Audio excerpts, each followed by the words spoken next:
Hi everybody and welcome to this channel's monthly movie roundup. April edition, the show where I talk about the movies I watched that came out in its respective month. Now without further ado, let's begin.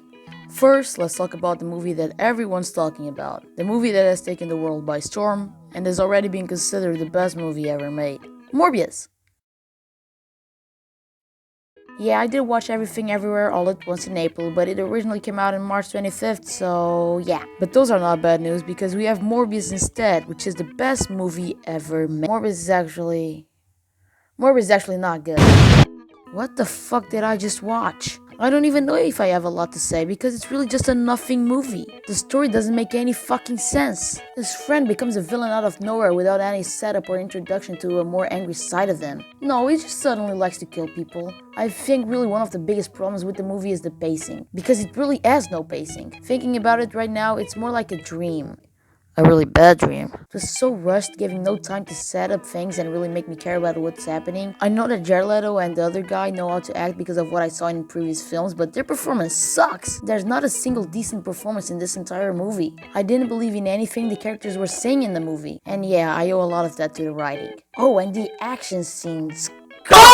All of them are so fucking ugly. Especially the final one, which is total schlock. A lot thanks to the frequent slow motion in the movie.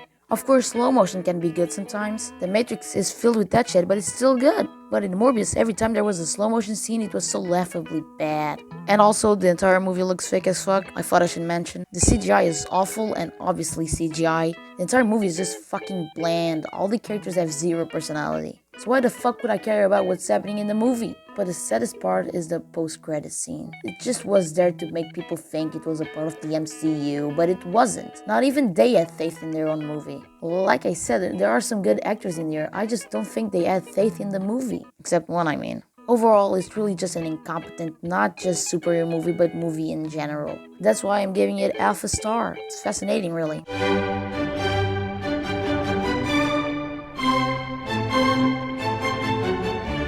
The Harry Potter franchise, even though the fangirls may love it, I think we all can agree that it's actually pretty boring and basic. But now the Fantastic Beasts franchise has proven what this world is really capable of with its Fantastic Beasts, Grindelwald's crimes, and Dumbledore's secrets. It's a cinematic experience that no one can miss. With the greatness of Fantastic Beasts and where to find them, the storytelling richness of Fantastic Beasts, the crimes of Grindelwald, and now the outstandingness of Fantastic Beasts, the secrets of Dumbledore that was so good, so masterfully crafted. I didn't even bother to watch. Yeah, no, I don't give a shit. 3 years ago, I watched Where to Find Him and it was boring. And I also tried watching The Crimes of Grindelwald, but I stopped because it was even more boring. So yeah, I don't know if it's good or not, and I don't really care. Moving on. Then there was The Unbearable Weight of Massive Talent, which is a movie about Nicolas Cage, produced by Nicolas Cage, starring Nicolas Cage as Nicolas Cage. So of course, a movie about a genius like this would deserve the #1 spot as the best movie ever made. So I watched it, and it was pretty decent. Nicolas Cage was good. It was pretty funny. There were a lot of jokes, but surprisingly enough, there wasn't a single one I thought it was terrible. So that's nice. Thank you. It isn't really action-based, but when it had action, it was pretty fun, I guess. But it's definitely not great. The story, even though it's so strange and out there, and it makes up for an at least interesting experience, sometimes it really feels in focus. Because for some reason, it has 5 different plot lines in one movie. I get that was on purpose, but I feel like it could have been dealt with better. Despite Nicolas Cage and Pedro Pascal doing a pretty good job, the other performances were not good. Definitely not good. Besides that, it was also too long and cliche at parts. Oh yeah, I almost forgot, but there was another Nick Cage in the movie. It was like a mental thing. And even though adaptation already proved that it's a great idea, in this he's just so unnecessary and forgettable, and he only appears like 5 minutes throughout the entire movie, so yeah. Overall, it's a kind of fun watch that you'll forget about the next day. Because of that, I'm giving it 2.5 stars out of 5, or 5 out of 10, whatever the fuck. Oh, and I forgot to mention,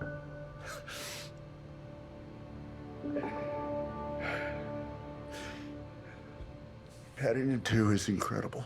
yes indeed. Next. I also watched Robert Eggers' third feature film, also known as the Real Lion King remake, and it was pretty good. Like I said, this is Robert Eggers' third feature film. He made The Witch and The Lighthouse, which are both really great movies that everyone mutually respects and loves, right? This is definitely his most accessible one. It's just a movie that sucks you in and keeps sucking you for the next 2 hours. Quite brilliant, really. It has once again some amazing cinematography. It's filled with fascinating long shots, which really ups with the sucking I mentioned before. The movie is so beautifully shot and makes up for an amazing world to explore. The 2-hour long runtime is completely justified. Come to think of it, it's not really a long movie. What I mean is that usually these type of movies have at least one scene that loses me for a second there, but this one didn't. It has some really cool twists and turns that kept me on the edge of my seat, and if you pay close attention, you'll see that all of them were masterfully planted from the get-go. It's really just another it from Mr. Eggs himself, and so I really loved it, and I'm giving it 4.5 stars out of 5. Or a 9 out of 10 if you're gonna be a little bitch about it. Instead of making a video about a single movie that came out, I'm just gonna talk about every movie I watched in that month in these videos. So yeah, I hope you like this video, and nice.